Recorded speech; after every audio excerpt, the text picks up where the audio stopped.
So, what I want to talk about today is I want to straighten out, or I want to eradicate this idea that riding on the street gives you transferable skills for riding on the track, and vice versa. You know, that riding on the track gives you transferable skills that you can ride on the street. Okay? I want to eradicate this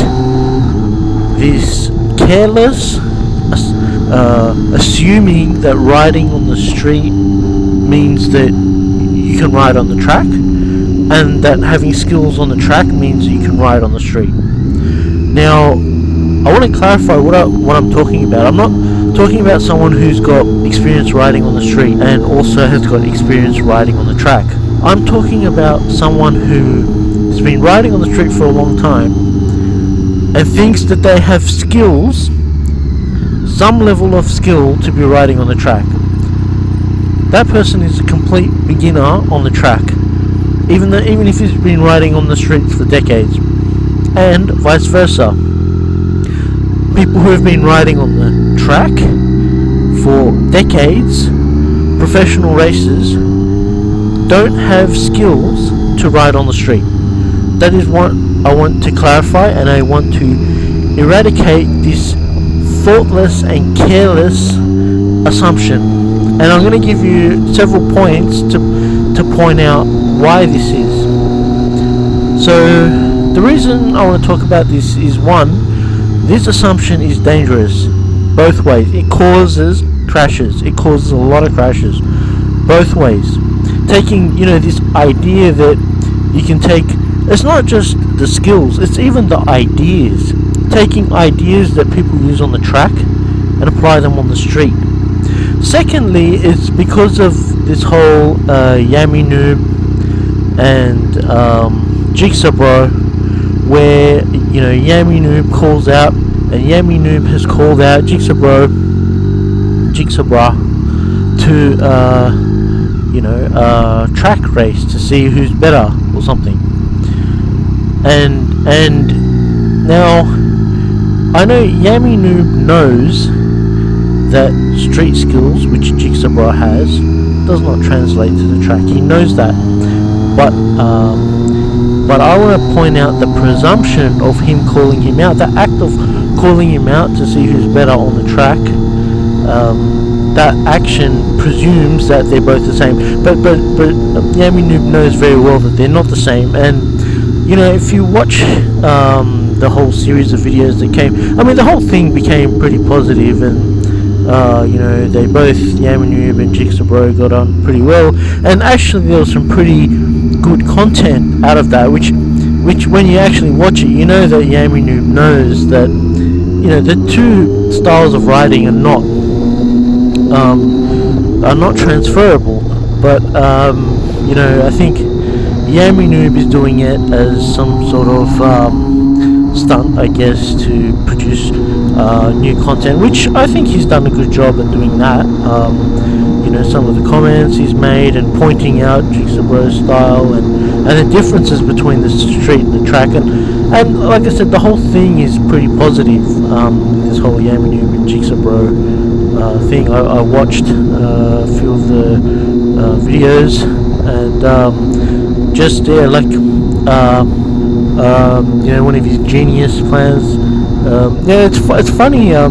Contrary to what a lot of other people think, I actually think he's pretty smart. The guy with over 1 million subscribers. It's funny, that, isn't it? I was talking to one other small YouTuber, and I was talking about the whole Yami Noob and Spite thing, where Yami Noob lets Spite go.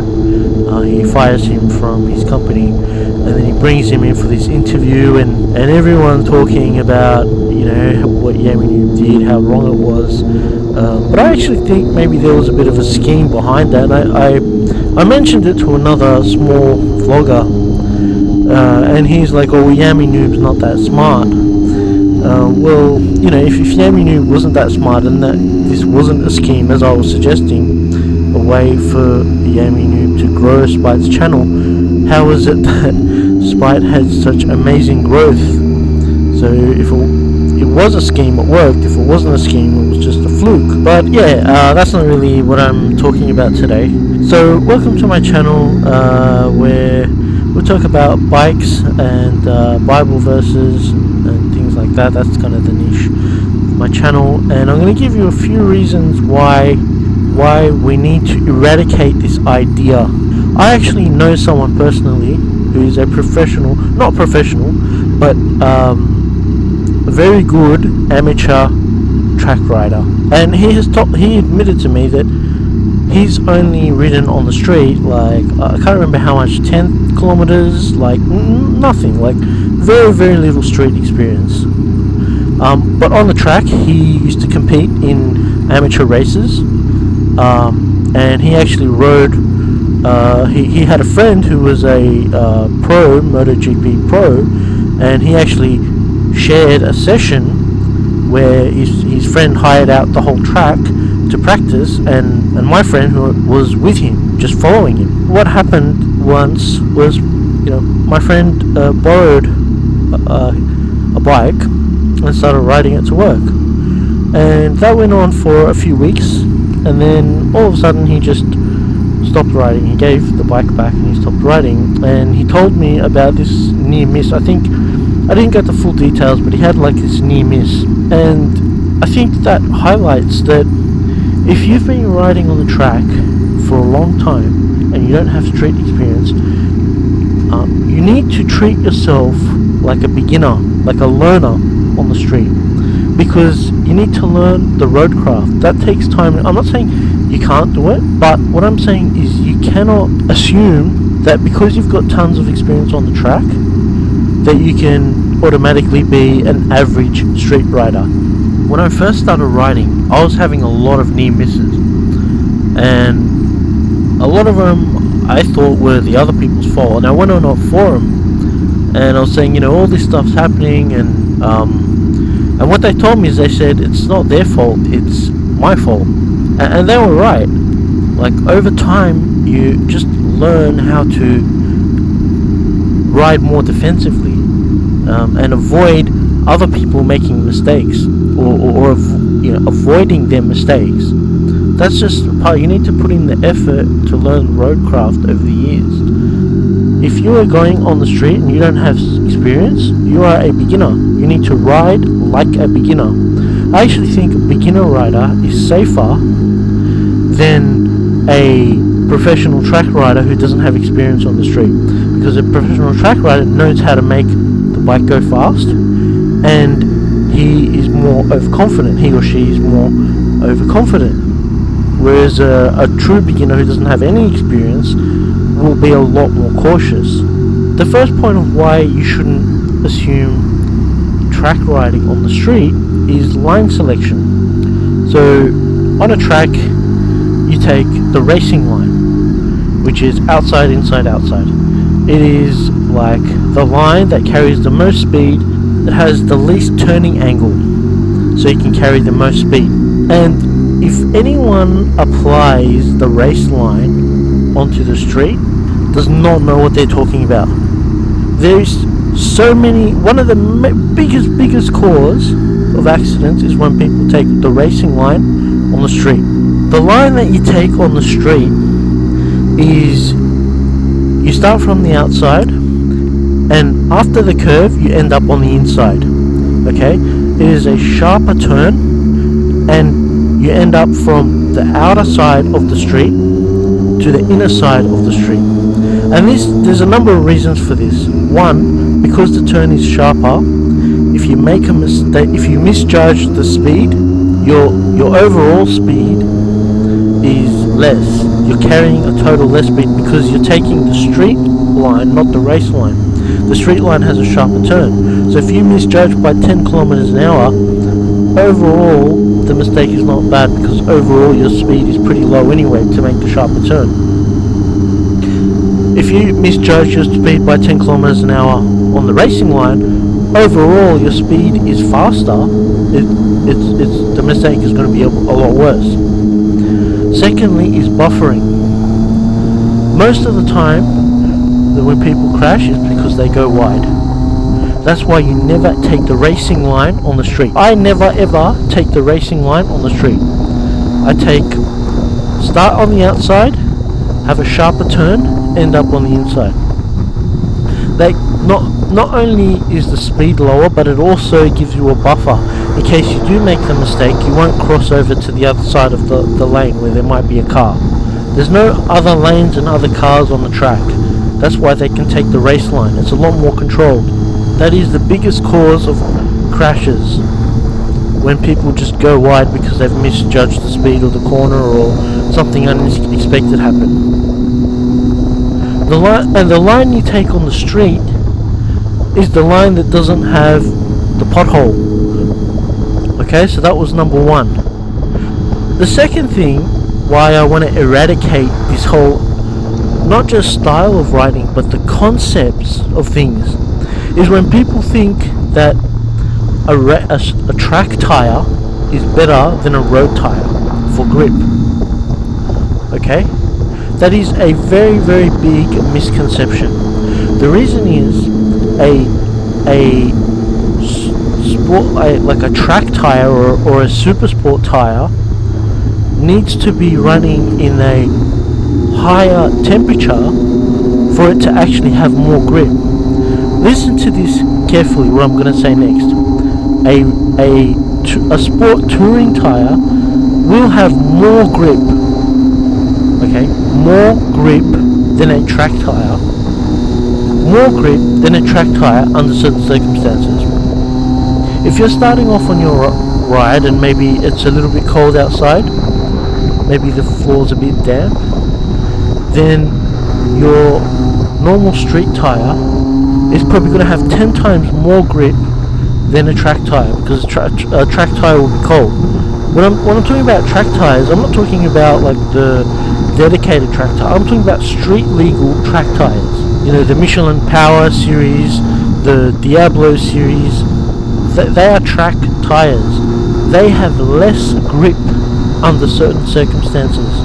They need the temperature to be up at a certain level for them to actually start having grip. When they're not in the temperature range, they're absolutely useless and dangerous. A street tire will be much better, like a Michelin Road or an Angel GT. They are a street tire. They have much more grip under all conditions that you ride on the street. So this just assumption that just because the tire is made for the track and it's meant for high speed, that it'll be the better tire for the street, is not. It can be a lot worse under certain circumstances. I don't know the exact temperature where it actually starts to become equivalent or better, but I think under most conditions it is probably equivalent at best. You probably have to ride pretty hard for the grip, for the heat to come in. And just another note, the way you heat up your tires is not by swerving side to side. It is by giving acceleration and braking. That flexes the carcass of the tire, and that is what generates heat. So mild pressing of the brakes and mild accelerating on and off, like back and forward in a controlled way, is what will put heat into your tires. The third point is the performance aspect. So people think that just because something is made for a race specification, that it's more superior than on the street. There was a man who said something, and when this man says something, you need to listen. He's the owner of a company in Sydney called Shock Treatment. He's an old guy who's been dealing with street bikes, race bikes for decades. So when he says something, you need to listen. What he told me once was that performance does not equal reliability. You could have a higher performance part which is actually less reliable. I just really don't like this assumption of especially this assumption that anything track oriented is superior, is better on the street. This is the worst, the most thoughtless, careless assumption that someone can make. They are made for different conditions. They work better in the situations that they're made for, and they work worse in situations that they're not made for. So yes, track-oriented parts will perform worse, can perform worse on the street. There's no automatic superiority just because it's for the track. I cannot overstate this more. So anyway, that's all I've got. So we'll end with a Bible verse, as we usually do. And the verse is from Proverbs chapter 13, verse 14. It says, "All who are prudent act with knowledge, but the fools expose their folly." So anyway, yeah, that's all I've got for today. I hope you liked this content. If you like, please hit the like button and make a comment. And if you like my content in general, hit subscribe. And yeah, so take it easy and ride safe.